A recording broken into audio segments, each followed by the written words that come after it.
Show from Teachers Talk Radio. You can catch up with all our shows by visiting our YouTube channel or by listening back at ttradio.org. Don't forget to like and subscribe to enjoy more live education conversation from TTR. We hope you enjoy this show.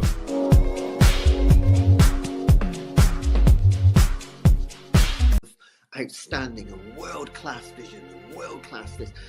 I'm a real leadership geek, honestly. I've spent my whole career reading books and chatting to people. I just find the whole thing and the announcement, the way it's been announced, bizarre. If you could move away from a model where teachers are so intensely focused.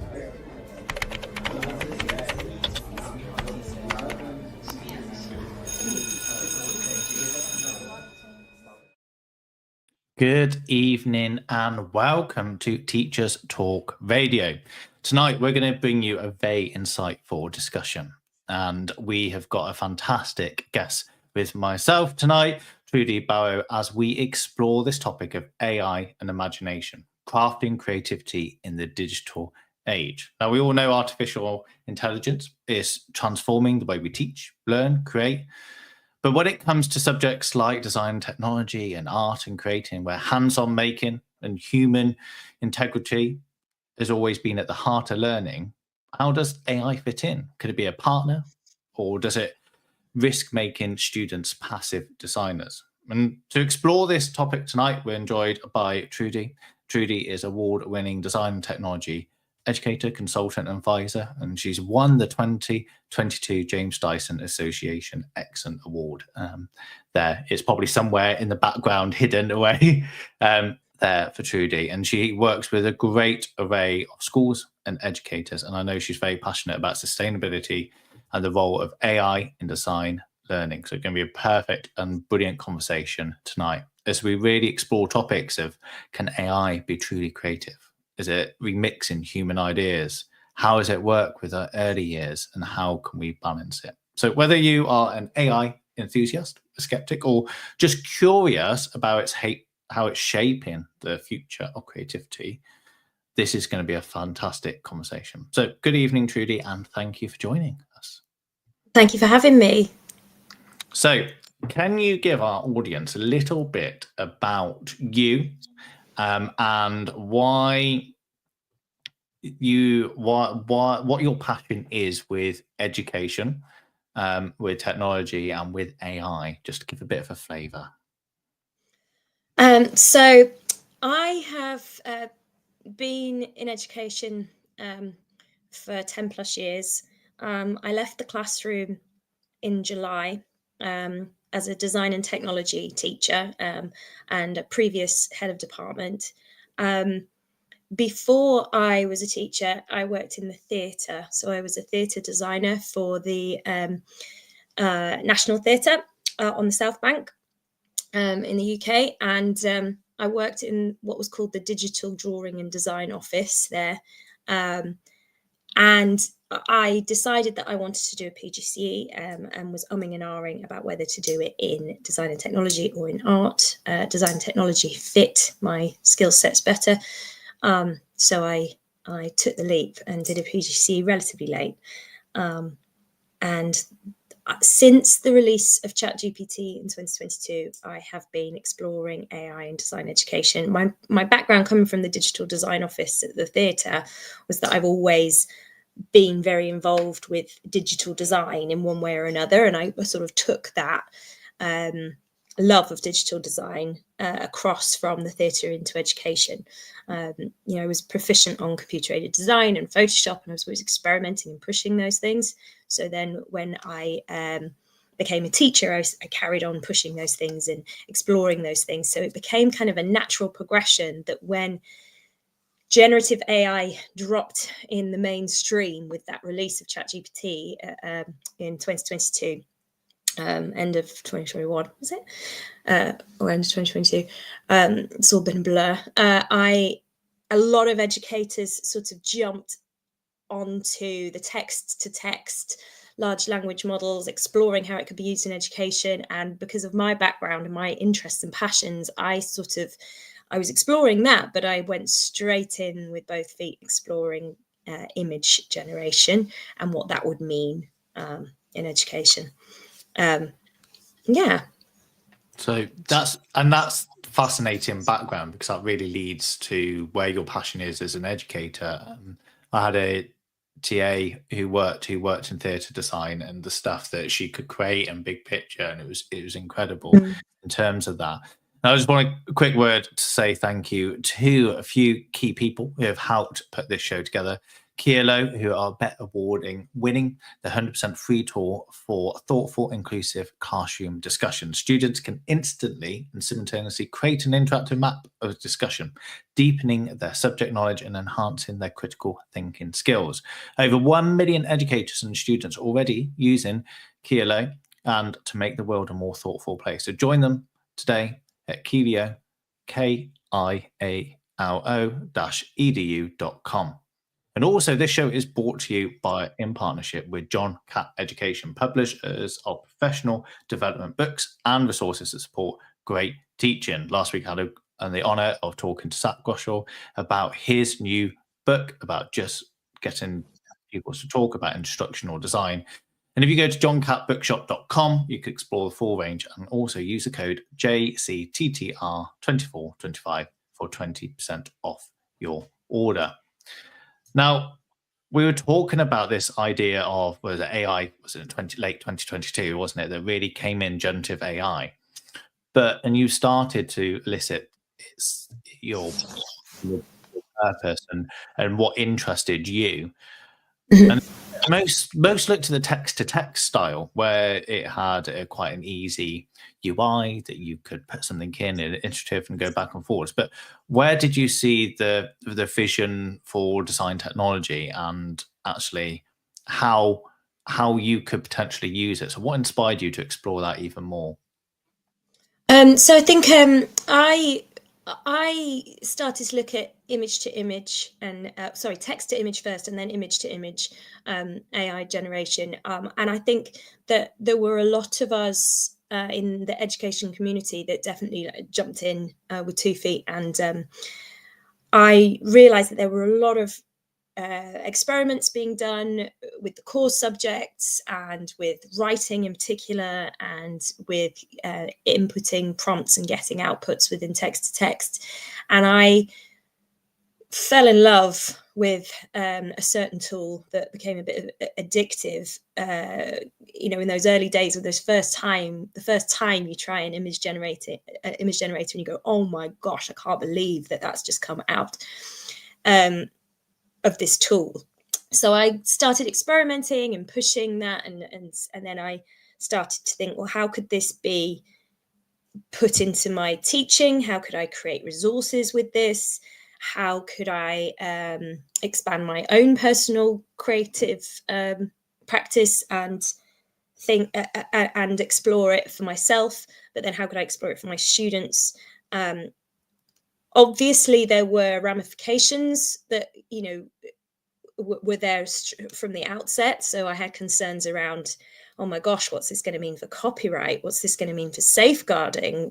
Students are going to fall in love with this and they're going to run with it faster than teachers are going to get their head around it. What's going to happen there? Like, how are the design education community going to handle this? What are the implications? And I know we're going to get into some of those implications. But I think that the best way for me to get to really unpick all of that was just to keep playing with it. And I always say, because I'm in design education, that when I use the word play, I really use the word play with like a reverence to the word. I'm not using the word play with flippantly. I really think that play is an entry into learning, and I really think that play is an entry into designing. So being in both, play to me is essential component of design education. So I knew that the best way for me to learn was to play. So I played a lot and made a lot of resources, and then started talking about it and talking to other people about it, and then started to sort of get into those conversations to unpick some of those ramifications. I think that there was a bit of pushback as well from the the community, that it wasn't all rosy when I first started talking about this. I definitely think that I was jumping up and down screaming about it, or I felt like I was jumping up and down screaming about it, going, oh my gosh, this is amazing, this is fantastic, this is going to open loads of doors, this is going to have massive impact on education, it's going to have massive impact on design education in particular. There's lots of issues here we need to talk about, we need to address, but I would say that the general attitude that I was met with was, oh my gosh, this is all new, it could be a fad, it's just it could be a gimmick, and we're not really gonna get our heads around this, because we, and when I say we, I mean education, state education is so bogged down at the minute with surviving and the incoming Ofsted inspection that I was currently dealing with at my setting at the time. And there was always a reason to sort of say, can't deal with that yet, Trudy, we can't deal with that yet, Trudy, that's too much. Both, within whole school setting, and I still see schools going down that road of, whoa, let's just wait and see what happens, but also within my subject.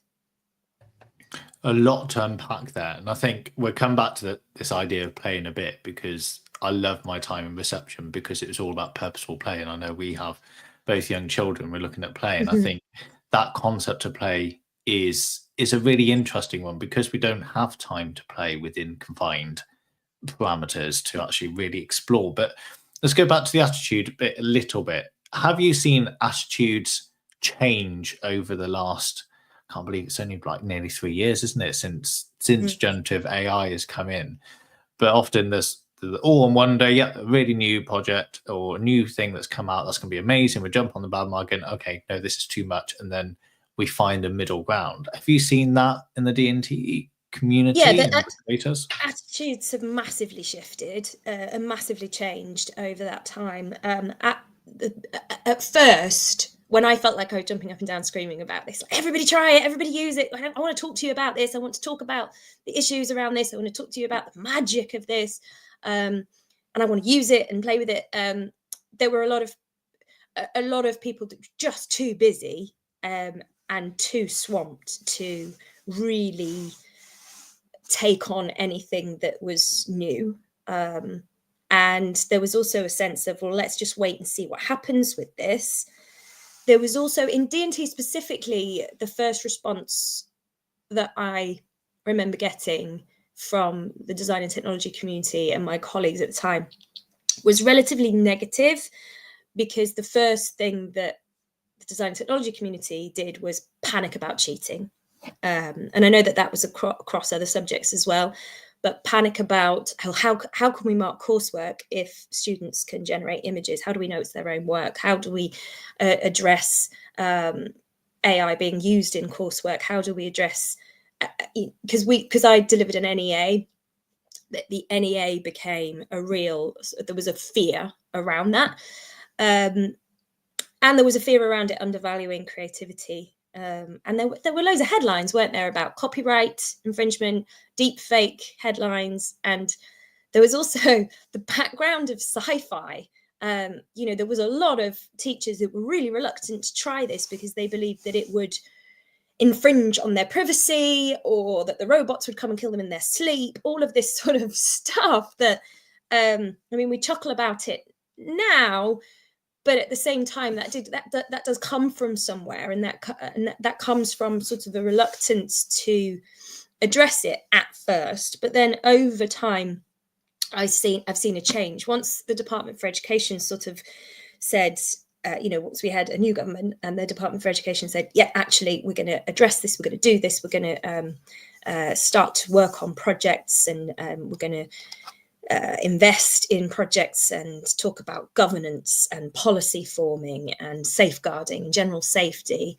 I think that then the top-down approach happened. But there was a real sort of push from voices talking about this, getting excited about this. And I've been privileged to be part of one of the Department for Education projects, which is writing resources for training materials, sort of entry level into AI, as in all use cases for AI. But obviously I come from a design background and an arts background. So hopefully I've been able to sort of represent those practical subjects and those design-based subjects in that work. But I do think it's shifted. I also did a lot of work with the exam boards because I was one of the first people to sort of, like I said, scream about this stuff. I spoke to EdXL quite early on and reviewed some of their policies, and I spoke to AQA and actually ran some webinars on the design and technology NEAs through product design, textiles, food, A-level and GCSE. We ran some webinars to sort of set out the policy that AQA had, but also my role in that was to sort of showcase some of the positive things that you could do and some of the ways that as an educator you could use AI to push creativity and open doors and also save workload for yourself as an educator. So that was really good. And I think once sort of some of the big voices and big platforms got involved, I think then at the teachers I was meeting stopped talking about robots coming to kill them in their sleep and started to realize that actually, yeah, this is something that could save me time, and actually it's not going to infringe on my privacy the way that I thought it was. I'm going to try this. But I think also the one thing I really should say is that one of the things I was jumping up and down about was that the horse had bolted and it was happening whether educators liked it or not. And the students were going to do it. And we needed to understand what that meant. And we needed to get ahead of it and understand it and put in guardrails, and as the adults start to create tools and create programs that could be safe for students. And I think it's, in some ways, it's caused us to have these conversations. I don't think we've had something in education that has come from many people and unknown to something that's at the forefront and could disrupt the way we think, the way we teach, the way we learn, the way we approach what school is and what the future looks like in such a way. So having these conversations, whether it is coming from the sci-fi, the robot's going to kill us, actually are ethical, but they are going to be ethical conversations, and really, really important. When we look at what AGI is and everything else going forward, we've got to have those conversations. In some ways, it's given us depth that we've never really explored before. And I think one of your things you said earlier is we're too busy and too swamped. And we say that too much about the curriculum. It's too busy and too swamped. We want to go into depth. And we're finding that as teachers. So we've got to find where is that middle ground that we can really explore these things in the right way. Yeah, and innovate. Yeah. There's not space at the moment for the average teacher to innovate in their practice because they've got so many deadlines to meet, so few hours in the day, that the pressure on teachers is through the roof. So that means that there is a squeeze on innovation, and that's a shame. And I sort of think in the last couple of years, AI sort of sat in that innovation camp. Now it's becoming more like, well, it's something that we're all going to have to do. But for the last couple of years, it's definitely been sort of well, you can try it if you've got time. And most educators would turn around and go, I don't have time. So I think now it's starting to get really exciting because schools and trusts are writing policies and investing in tools that they're comfortable with, have done the due diligence on, and are training their staff on those tools and on those programs. And now we're seeing like much more of a rollout with governance in mind and policy in mind and health and safety in mind. So it's getting exciting. Well, it's been exciting. It's been very exciting, hasn't it? The last 2-3 years. And now I suppose we're just on that sort of, it's now becoming mainstream and in most classrooms. Yeah, we've almost tipped the balance now, haven't we? That we've had that exciting time. But do you think it has changed? Because we talk about innovation and creativity. Do you think it's changed how we define that?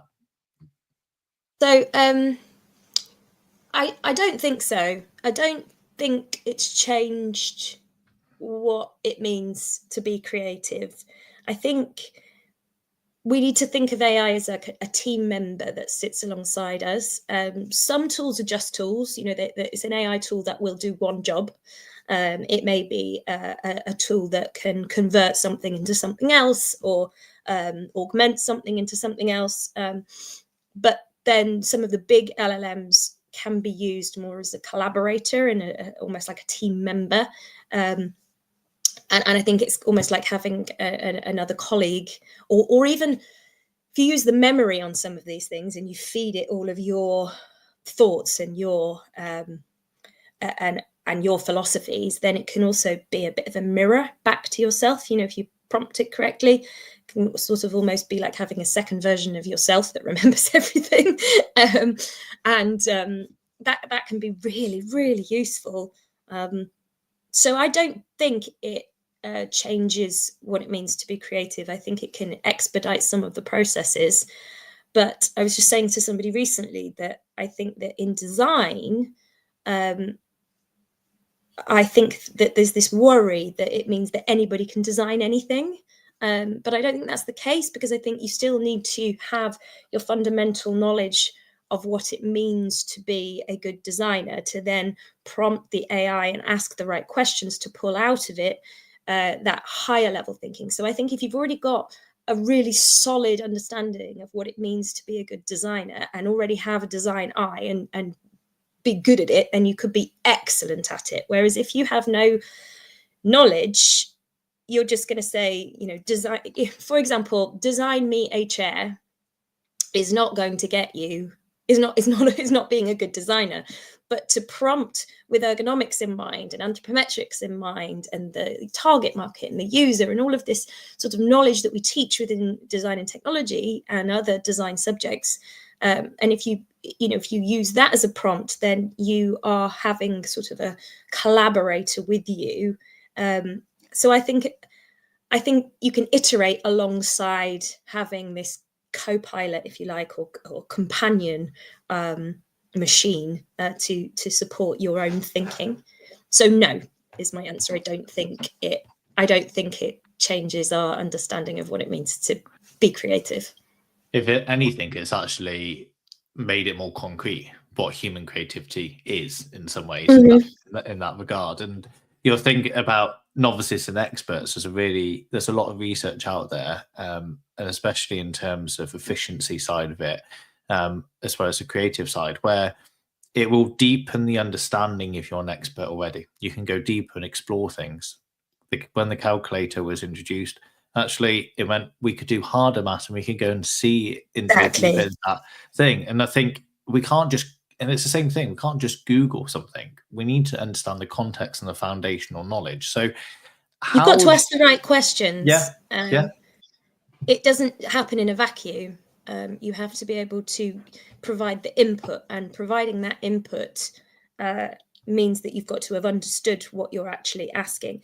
And then to use AI very effectively, you should then be able to critique your output and re-input to get something even better. So that foundational knowledge of what it is you're asking, and then the critical evaluation of what you've got back is essential. And we have to teach it, but we also have to recognize that doesn't mean that everybody's going to become amazing at everything overnight. It means that the really good people at whatever it is already are going to be able to really push themselves further, or push their work further with their new companion next to them.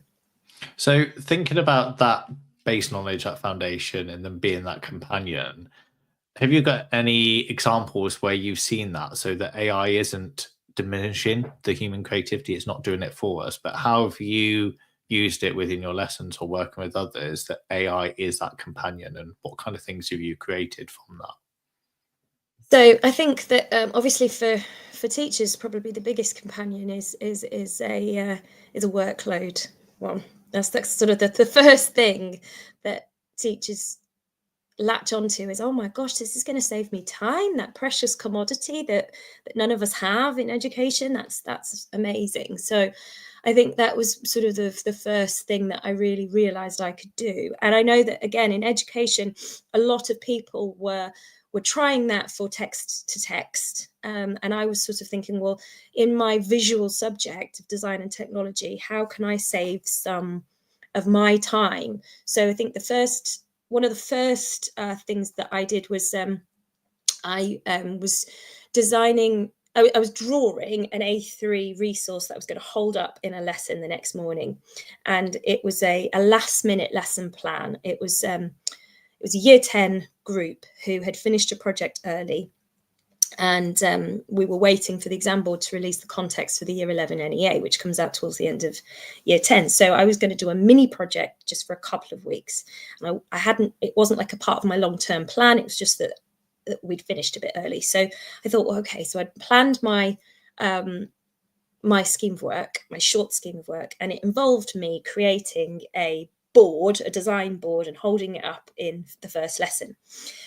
And I'd given myself that job, and I knew that I had to do that job. And I came home that night and I thought, I've got to do this job. And I did it, and it took maybe half an hour, an hour of my evening, when I could have been reading Harry Potter to my 6-year-old, 8-year-old, or I could have been having a glass of wine with my husband, or I could have just been resting.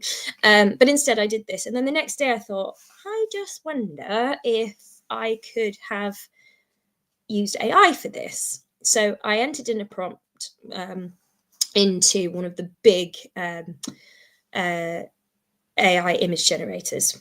Not one that I would necessarily recommend for teacher use, but a big one.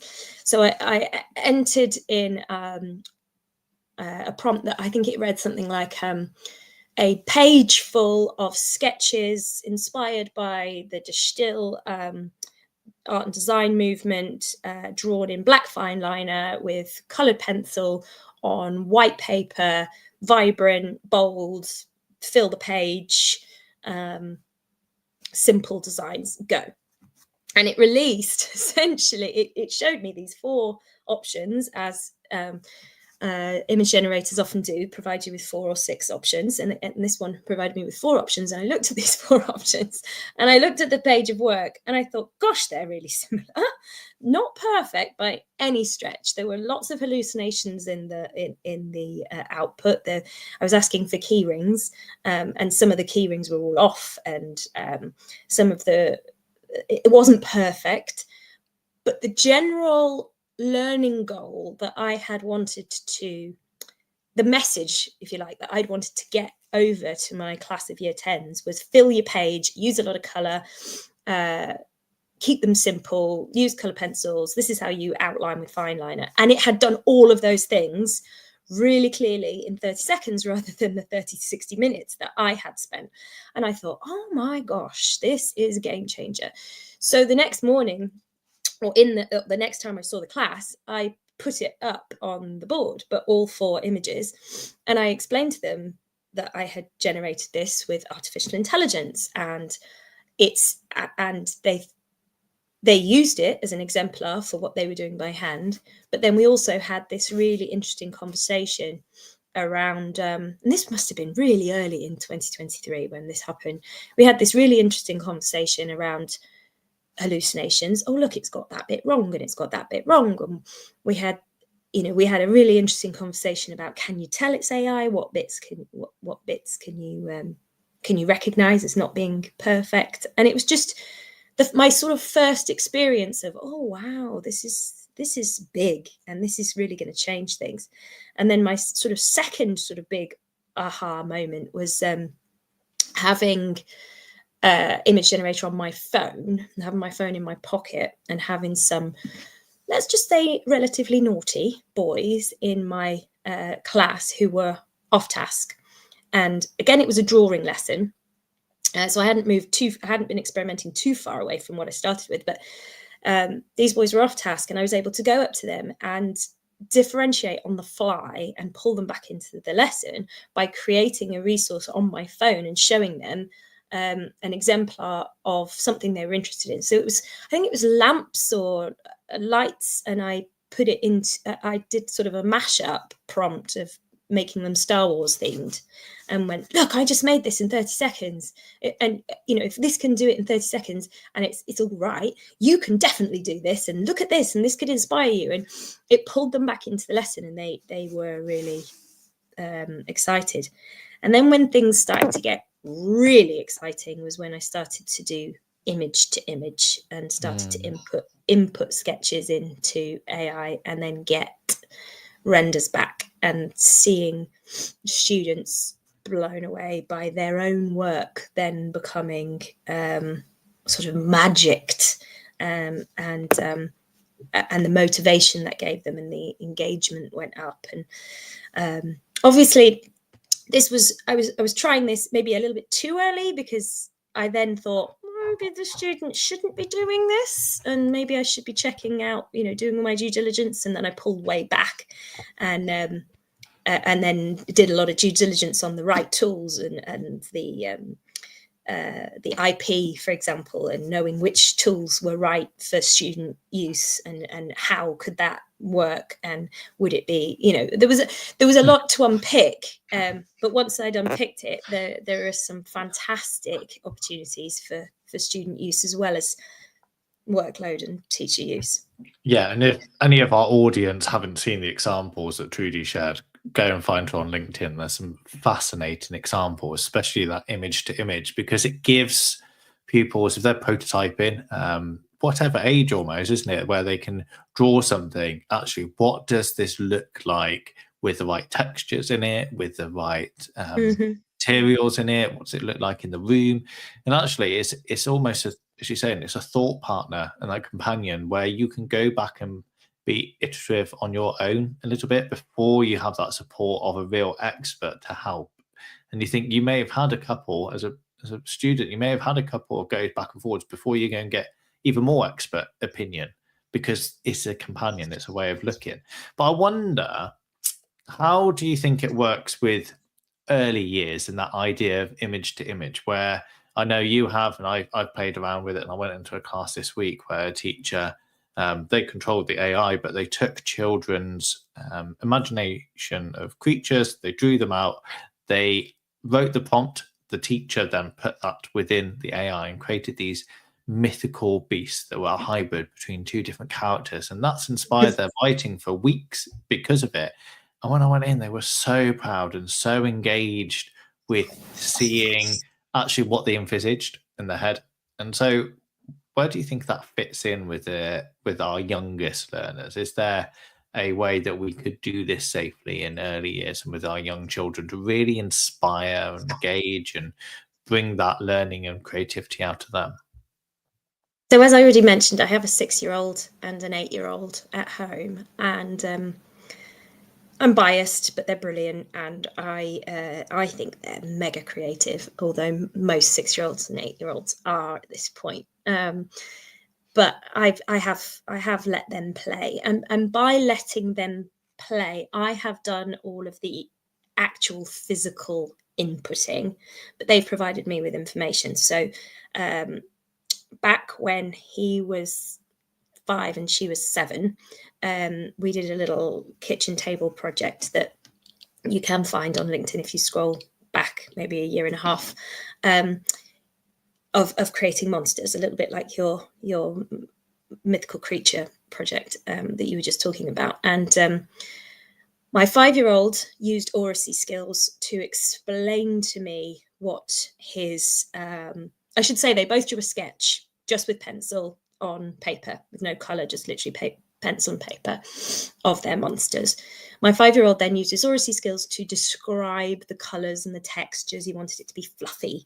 He wanted it to be a cuddly monster, really. We read the Tom Fletcher books of My Little Monster and My Little Dinosaur, and you're nodding. I'm sure you think that you've got them too. Yeah, I've got he 7. How old are they? 7, 4, and 2-year-old. So everything you're saying is like, yeah, I've tried these little things as well. Yeah. So he used his oracy skills. In other words, he told me what he wanted his monster to feel like, look like, what colors it should be, what materials it should be. You know, he said he wanted it to be furry and fluffy and cuddly, and he wanted it to be in greens and oranges. And so I typed all that into a tool. I put his image, his sketch into the tool, and then he got his 4-6 options, and he was like, wow. And my daughter did the same, but because she was a little bit older and because I'm a teacher with a teacher hat on, I made her write it all down, obviously. So she was using her literacy skills to write her sentences about texture and color and material. And then we entered hers in. So I've sort of differentiated by age around my kitchen table on a Sunday morning. But I was the guardrail. I was the adult in the room. They didn't touch my laptop. I did all of that. And then with older students I had in my class, I asked them to give me things, and then I would input it. I think the only ones that I actually let input it themselves were sixth formers. At that point, it was early, and I wasn't really sure about what was safe and what wasn't safe, and what I was allowed to do and what I wasn't allowed to do. So I was quite, you know, I did it with all ages for all different things. And with my early years own children, or my primary aged own children, it was amazing. They absolutely loved it. Like you say, the buy-in, the engagement, the enthusiasm, they loved their creatures. Incidentally, now 2025, those creatures have recently been 3D printed, because using another AI tool, we can then take the output, the render, into another AI tool and make it into an STL file to send to a 3D printer. And I've also animated them since. So there's a lot. So this is, I'm telling you the story of that day around the kitchen table. But then since then, there's been, you know, developments. And one of my recent LinkedIn posts that you don't have to scroll very far back, because it was last week, was my little boy drawing a figure of a man. And then we entered the sketch in and rendered it using AI, and also animated it. And into the prompt, I used the name of a certain animation studio, which is probably against copyright, but it was for our personal use only. And then he basically made his own Pixar character. Ooh, I said the word. And he was like, wow, my gosh, I've made my own character. And now he's 6, and he's running around saying, I'm going to make my own movie. I'm going to make my own movie. So for young users, if we put those guardrails in place and make sure everything's safe, and be sort of the gatekeeper of it, then I think that the magic and the creativity, like you said with the creative writing, is huge. But I've done the same processes with older students as well, and my pedagogical reasons for doing it have been different depending on who I've been doing it with. So with GCSE students, they might have been experimenting with texture, or iterating with color, or trying to figure out what looks good or what works, or augmenting a CAD model into different environments, or augmenting a architecture sketch into different materials. Or with sixth formers, you really push it and take complex CAD models and then render them in all sorts of different ways, and put them into different branding scenarios, and animate them, 3D print them, input the STL files into Fusion or really complex CAD programs, and expedite that process so it can be added into the complex design process. And I follow a lot of professional designers that are experimenting with this stuff, and then to try and pull that back down and think, well, if professional designers are doing it in this way, how can we in the design education community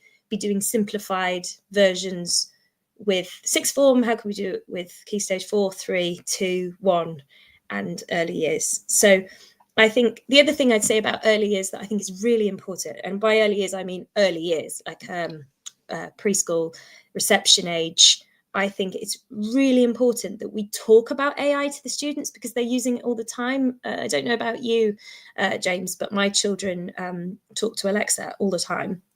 And Alexa will, put Stephen Fry on reading Harry Potter of an evening, or play Taylor Swift really loudly in the morning. And that's AI. It's not generative AI yet, yet, but it is AI use. And I think that through the project I was working on, the DFE materials I mentioned earlier, I was doing a lot of reading around the anthropomorphization of AI and how children, especially young children, again, if we're not careful as educators, can get confused between what to trust and what not to trust. So are children actually having a real relationship with Alexa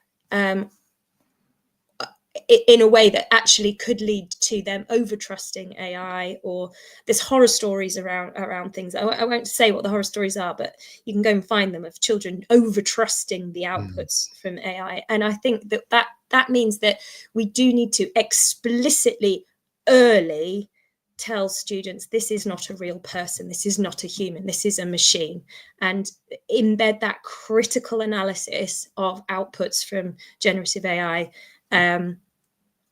straight out the gate. In my opinion. I completely agree. And there's a huge AI's here, whether we like it or not. And if we don't open the conversation now with our youngest of learners and all the way through, there is a danger that they will have a whole wealth of tools that they can access anyway. The moment they have a device with any internet connection, and even there are devices now which don't need an internet connection to have AI. And actually, it is that connection. I think that's a whole topic on its own that we could dive into. Yeah. And I was talking to someone about the other day about, as we start to anthropomorphize AI more and more, is it going to be harder then for us to be critical with it? And with where robots and what Tesla's doing and what other people are doing, at the moment, sometimes it's easier for us as teachers saying, oh yeah, I'll ignore that bit, I'll do that. But I think over time, and depending how we interact with it, if it's a coach or if it's or whatever chatbots we use, there is a danger that we stop being critical of it. Yeah, and then there's a danger that children can strike up emotional relationships with machines, essentially. I know it sounds like a sci-fi film, but it's happening now, where children can get confused and think it's their actual friend, and people can fall in love, and all of these sorts of things that we have to safeguard against by sort of making sure that metacognition, I suppose, of teaching really, really early, this isn't the person. And because of that, these are it can get things wrong. And we need to sort of introduce that at the same time as stranger danger, I think.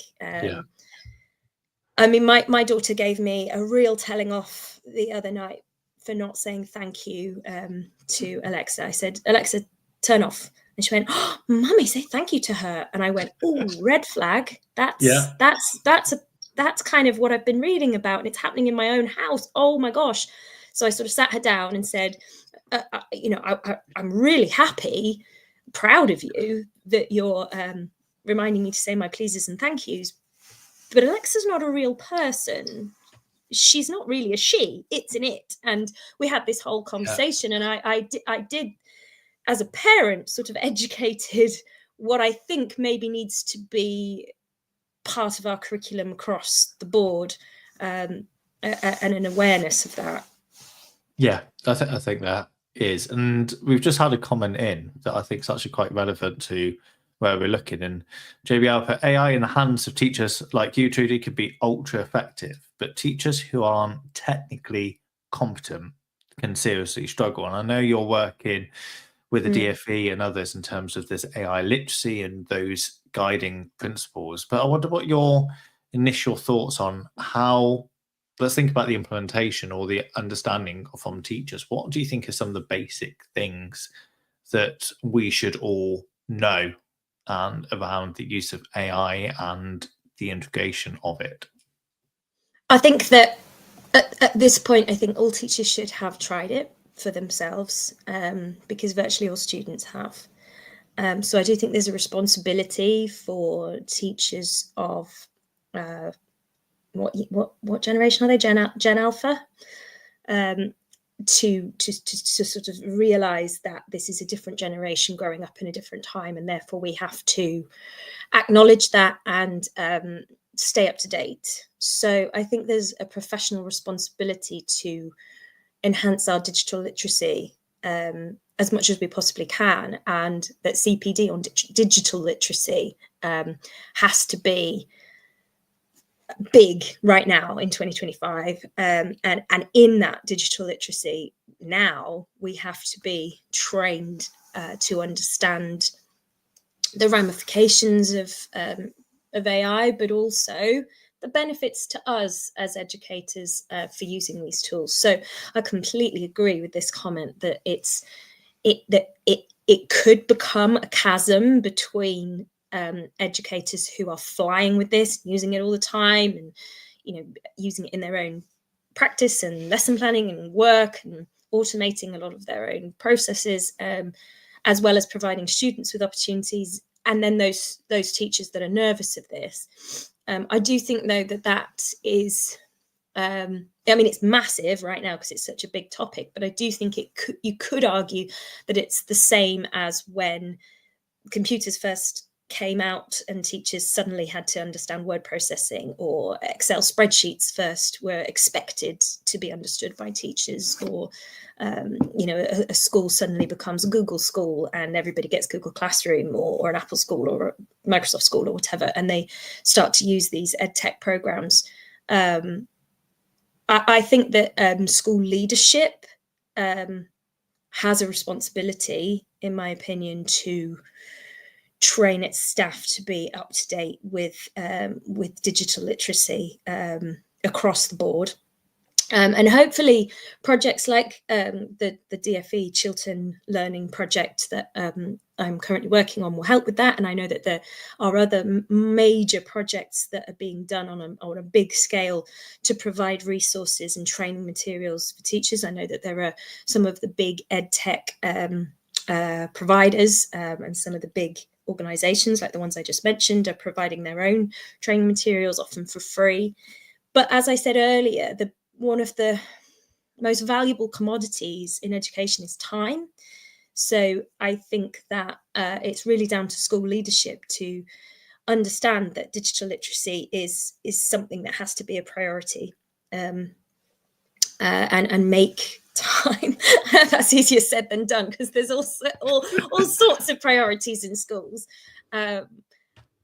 But it is being used by the students, and we do have a responsibility to stay up to date. And I say that a lot to design and technology teachers. Design and technology is your subject title. If you're not up to date with technology and technological advancement, you're letting your subject title down. But I do think that it's every educator's responsibility. Yeah. And going back to this idea of creativity, my oldest, who's 7, and he's almost like a typical boy, a little reluctant to write, but his imagination is great because he loves to read, or he loves listening to stories. And every time we go to swimming on a Saturday morning, we drive down a hill near the Malverns, and ever so often it's foggy, so you can't see the Malverns. And we've just joked this idea that actually the giant stolen the Malverns. And it was at last weekend when they were ill, we were creating an ebook, and that started from a sketch to creating it. And that's really inspired him, and it's given him, he's been able to iterate, because actually it's not what he wanted, but he likes that idea. So we went down that route, and it's fascinating. And when we get all our cousins, brother-in-law's got a 3D printer, and there's 5 of them, and last time I did like a video project with them, with the boys, and they were editing and doing stuff. But yeah, I know next time we're going to be creating these little 3D models, print those overnight, and characters. So we'll have them somewhere. We'll get that going. But I wonder then, because there is a danger, especially when you start using AI to do your thinking for you, put something in, you take it straight away. So how can we guide students and teachers to use AI as a tool for exploration, rather than just a shortcut to get to that final product or output that we want? Um, so the first thing I say about that is your story about the Malvern Hills is a gorgeous story, and it reminded me of a story that I've told a lot of my little girl when she was 6. So yeah, 2 years ago. We were reading The Magic Faraway Tree at night, and we ended up, through my research and my playing with EdTech and AI, we ended up spending this magical hour, like your time about the giant stole the Malvern Hills. We spent this magical hour creating an immersive room within a tool that could do 360 image generation, and then linking into that other AI generated images. And one thing that really struck me, and I think you alluded to this, is how the younger students are not prepared to take the first response. They are very keen on iterating. We had to create, in this little project we set ourselves, I don't know if anybody's ever read The Magic Faraway Tree or knows the story, but there's a character called Moonface, and he has a face that looks like the moon. And he's smartly dressed, and he's described in the story. And so we generated an image of Moonface, and we came up with the prompt together. And it was a lovely conversation with juicy vocabulary. And I was really proud of her because, you know, we were sort of saying, can we think of another word for that? Can we think of another word for that? And we were just iterating. But she, age 6, was adamant that I hadn't got it right, or that the AI hadn't got it right. And she said, well, his nose would be narrower than that. That's not what he looks like. Enter this in, or what's another word for this, or how can we change it? So her determination to get it how it was in her mind's eye was quite I remember thinking, oh wow, okay, this is different with the younger students to the older students who, you know, to then come back to your question, maybe, and I don't want to paint all teenagers out as lazy, because that's a stereotype that gets bandied around a lot, but they potentially could be more likely to go, yeah, all right, that'll do, for the first answer. But then I think it's our job as educators to instill those critical thinking. I mean, in design and technology, we have a brief, we have a specification that students would work to. So we would, you know, in that process of we would sort of encourage students to have a brief and specification within their prompt almost, and say, has this output actually met your criteria? Does it actually do what you want it to do, whatever the output is, whether it's written or image or an augmented world or whatever. But I think that the word shortcut in your question is interesting, because that implies that you're only using AI to get to the point that you would have got without it. And I don't think that's necessarily true with artificial intelligence, because in the creative use of artificial intelligence, you might find that it takes you in a different direction. I don't think that it could, you know, within creativity, if you're really using AI within creativity, then you're going to be using it creatively, if that makes sense. Yeah. So I think, you know, the premise of the question would be, well, no, I don't think it would be a shortcut, because that implies that it would get you to where you were going anyway, and you probably wouldn't get to where you were going anyway. You probably, with your companion and your collaboration, you might find new creative avenues to go down. And I think that's the key thing. If you think about the early years, or think about science technology, creativity comes when you've got parameters to work with it, whether it is a design brief or something else. And that's where true creativity came. If you give someone a blank piece of paper, they're not going to explore things in a different way, look at different textures, look at different structures within it. How could I reinvent a chair or something else? And actually, I think that's where, when you start using it within those parameters as a companion,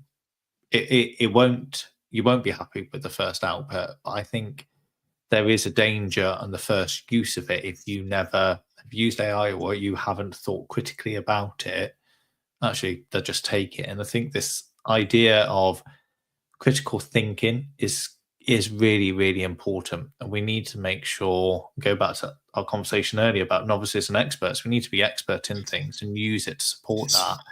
And we could be iterative with it. And I agree with you. I don't think there is a danger that we'll be happy with just the outcome. But I think there are times where people will just copy and paste or say, right, we're happy. And I think that's something we've got to instill within our students and our teachers as well. Yes, and there was a question about the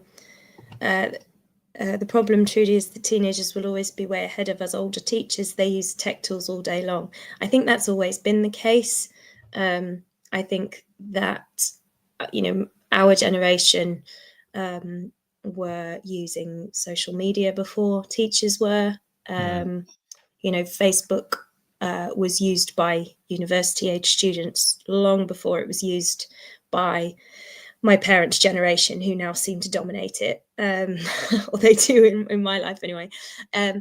So I think that sometimes there's always been the students get there first, but I don't think that's a reason not to do it. I think that just means that we have to try our very best to stay up to date with it, and also do our due diligence on the health and safety implications, so that within a school setting, we know that the access to AI is safe and guardrailed, and we can also teach the philosophy behind the critical thinking, the philosophy behind the de-anthropomorphization, and the ethics, all of those things, bias, all of these things need to be addressed head on in schools, so that when the students are running with this in ways that maybe we can't even imagine, they at least have that foundational ethical understanding of what's right, what's wrong, and how to do it safely. But also, I do think that it does have some amazing opportunities for us as educators to help us. There are some fantastic tools for workload reduction and lesson planning and ideas and resource generation. So there's a lot of opportunities, but yeah, I think that question, I think it's always happened in one way or another. Yeah, and I just want to say thank you for the 200 people who are listening live to this, and also to our sponsors who make this possible. Kielo, who's a BET award-winning, is a 100% free tool for thoughtful, inclusive classroom discussion. Students can instantly and simultaneously create an interactive map, discussions, deepening their subject knowledge and enhancing their critical thinking skills. Over 1 million educators and students are already using Kielo to make a world a more thoughtful place. So join them today at Kielo, so KIALO-edu.com. And this show is also brought to you in partnership with John Catt Education, publishers of professional development books and resources that support great teaching and learning in schools around the world. And just last week, I had Sat Groschel on with me talking about his book as well, about just get them talking about instructional design and what that looked like. So visit johncattbookshop.com to explore the full range of titles and use the code JCTTR2425. That's JCTTR2425 for 20% off your order. Now, one of the things with AI and with design and the world at the moment is this idea of sustainability and designing for the future.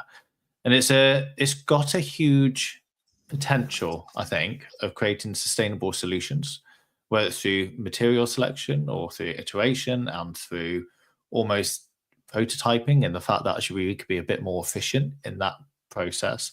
So where do you think AI fits with that in creating a more sustainable product or solutions or design process even?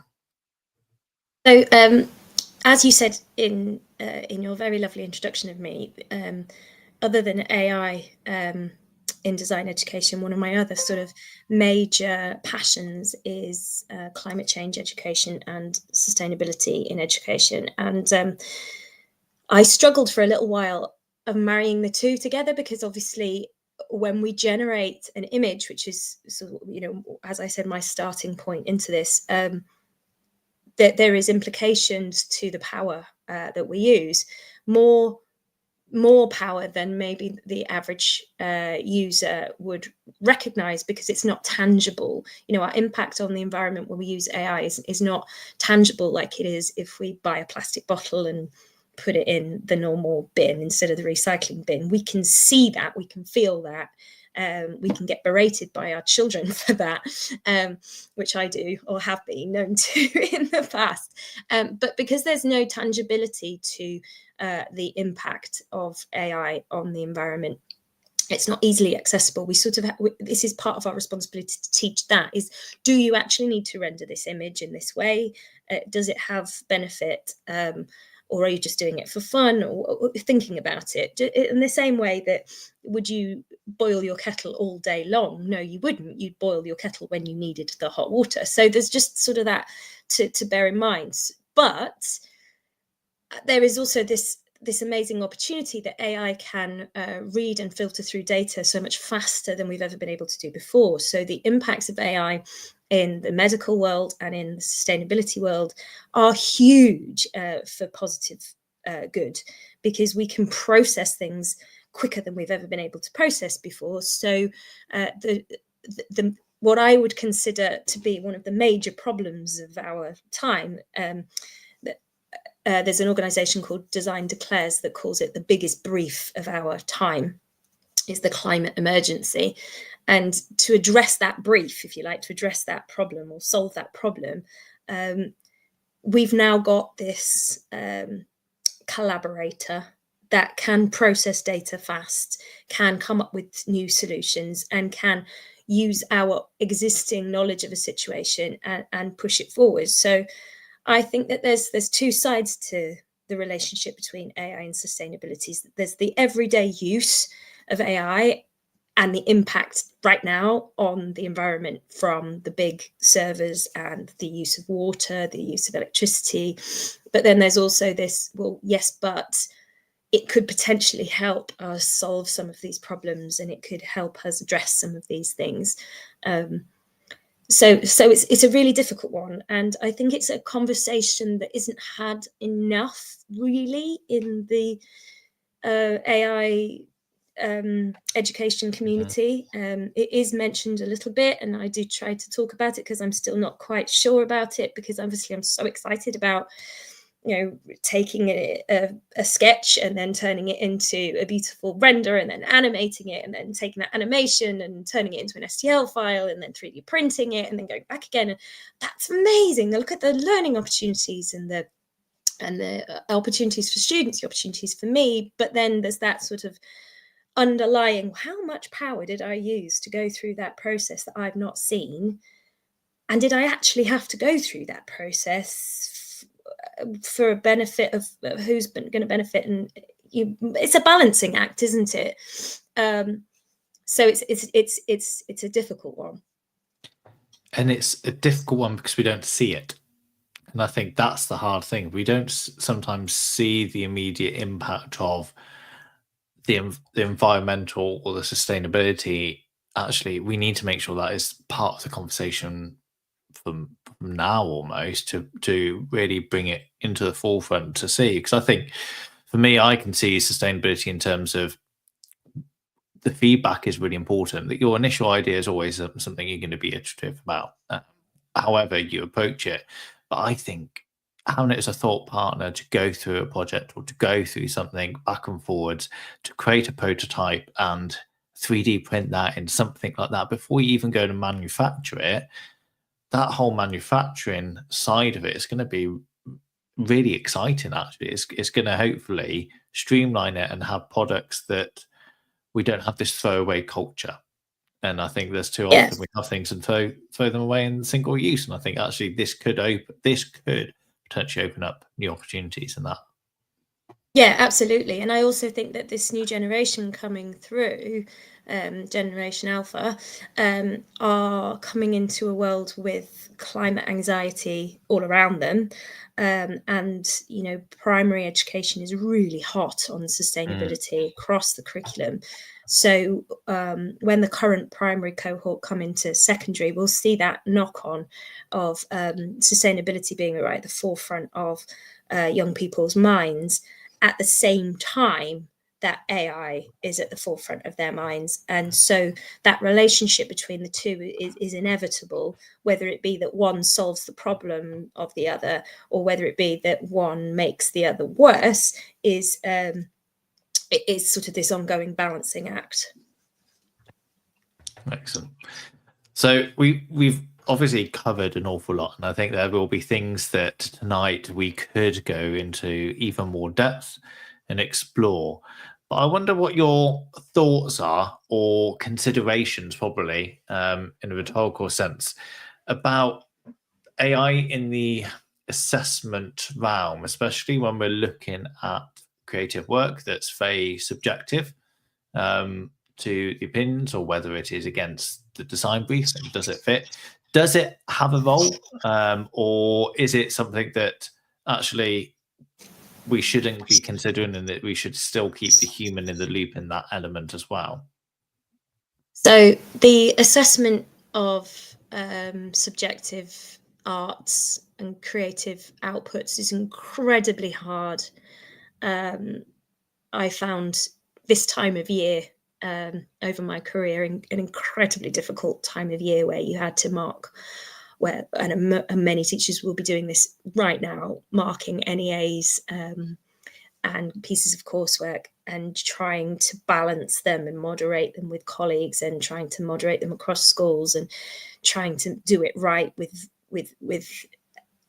a limited assessment criteria and loads of subjective information. So assessment of creative outputs is incredibly hard anyway. I haven't explored using AI to enhance that, but what I directly myself, it's an area that I think needs a bit of research and exploration into, because there's a lot of research in and work being done on exploring AI in assessment, full stop. But when it becomes really subjective, there's not much research into that yet. But what I would say is that an output from AI is only ever as good as the input that you give it. So if you're going to be using AI for assessment, you have to provide it with a really robust assessment criteria with no wriggle room, and then do trial and error with it for a while, sort of a product testing, if you like, before then becoming reliant on it. So I think that's up to the educator to make sure that the prompt is robust, the assessment criteria that the AI is using is robust, and then to test it before ever relying on artificial intelligence to assess work, especially creative work. But as I said, it's not an area that I've experimented with yet, but that's how I would start.